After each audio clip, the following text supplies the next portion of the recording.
Bonjour Camille Chamou. Mais toi je te fume toi, et puis toi je te défonce, toi je te marave la gueule, toi je te toi je te Non, c'est dommage d'en arriver là. S'il te plaît, arrête. Mais je te mate. C'est un personnage Tchattaléré extrêmement cash. Elle est balèque.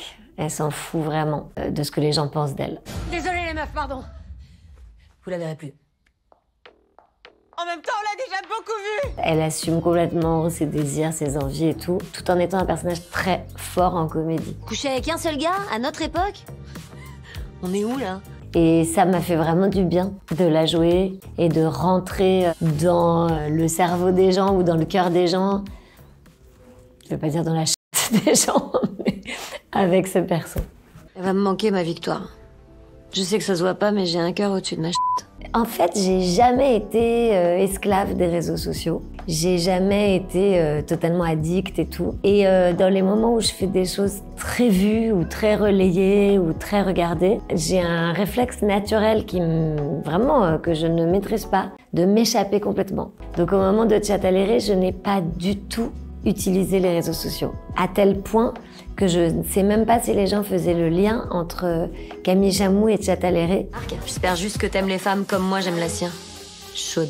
Et j'ai pris rien du tout comme followers pendant Tchattaléré. Rien. Si Marc il veut passer du temps avec moi, il toque à la porte, on se prend pas la tête, on fait ça dans l'heure et puis fin de l'émission.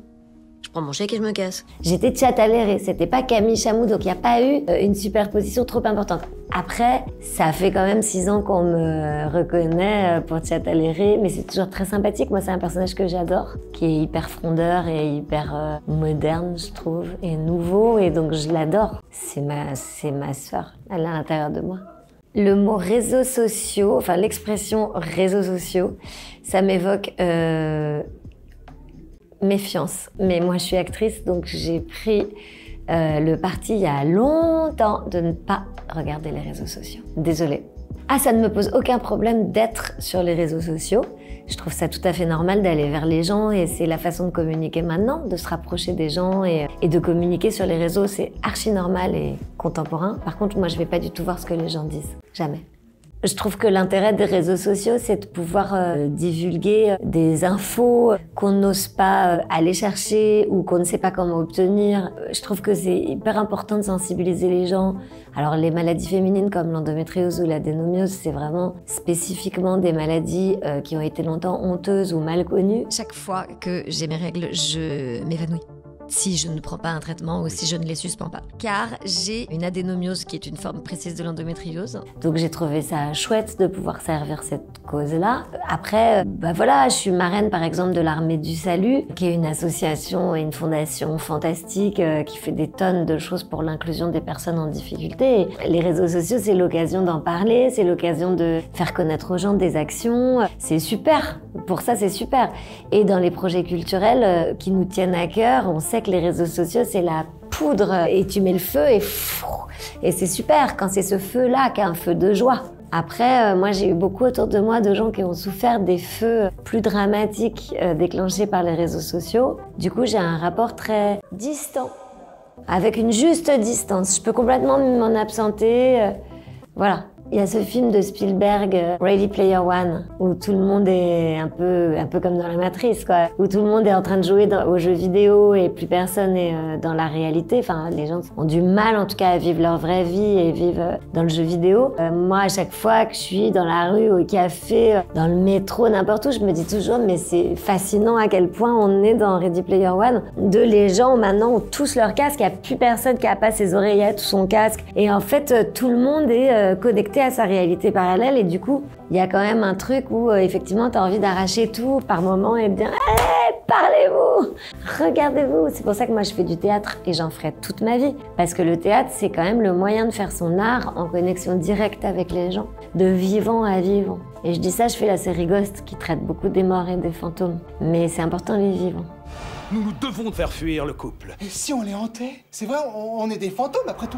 Tu viens de frapper au coin du bon sens. C'est avant tout une série extrêmement drôle, divertissante, mais il y a du fantastique dans la mesure où effectivement les personnages principaux, c'est des fantômes. Une sacrée troupe d'ailleurs, de Bruno Sanchez qui fait le scout à Fred Testo, qui fait le politicard véreux. Ils sont tous morts à une époque différente. Et du coup, il y a quelque chose de burlesque. C'est surtout ça que j'ai appris en faisant cette série. C'est être dans un univers d'humour presque burlesque. C'est ça que j'ai adoré. Pour moi, c'est pas du fantastique déjà, parce que moi, je pense que les fantômes existent. Donc déjà, pour moi, c'est pas du fantastique. Alors, le fait qu'il y ait une série anglaise, que ce soit une création de la BBC à la base, qui sont les rois de la comédie pour moi, vraiment, les Anglais et les séries comiques BBC particulièrement, c'était un gage de qualité énorme et ça fait partie des choses qui m'ont enthousiasmée dans le projet. Par contre, j'ai pas voulu le regarder ni l'anglaise ni l'adaptation américaine parce que je voulais faire ma créativité librement, quoi. Laisser libre cours à ma créativité d'actrice. En fait, on a énormément rigolé sur le tournage de Ghost. Je sais le faire qu'avec des tasses. Et quand j'ai été prise sur LOL, j'ai parlé de Fred Testo. Et Arthur Sanigou, qui est le réalisateur de Ghost, est auteur sur LOL. Et donc, il a aussi parlé de Fred Testo. Donc, on a tous les deux parlé de Fred et du coup... Alors, les alchimies n'aident pas dans LOL qui ressort. Ok, bonjour à tous. Parce que moi, les pires, les plus dangereux, c'était déjà avec qui j'avais le plus d'alchimie, du coup. Fred, c'est affreux, je veux dire, dès que je le regarde, je me marre. Pareil pour Vincent de Dienne, pareil pour Jérôme Niel, donc voilà, c'est un peu dur. Mais Fred, sur Ghost, on a eu une telle complicité que c'était surtout le plaisir de le retrouver et le plaisir de retrouver son humour qui est fou. Tu veux jouer les marlous? C'est Jojo Fantasy. Il est complètement fou, ce Fred Testo. C'est pour ça qu'on l'aime. C'était très très marrant à faire et quant à ce que vous pouvez en penser, je vous invite à le regarder parce que c'est bourré de surprises. Je peux vous dire que c'était pas de tout repos de ne pas rire. Non, c'est vraiment très haut en surprise et en carte joker. C'est fou.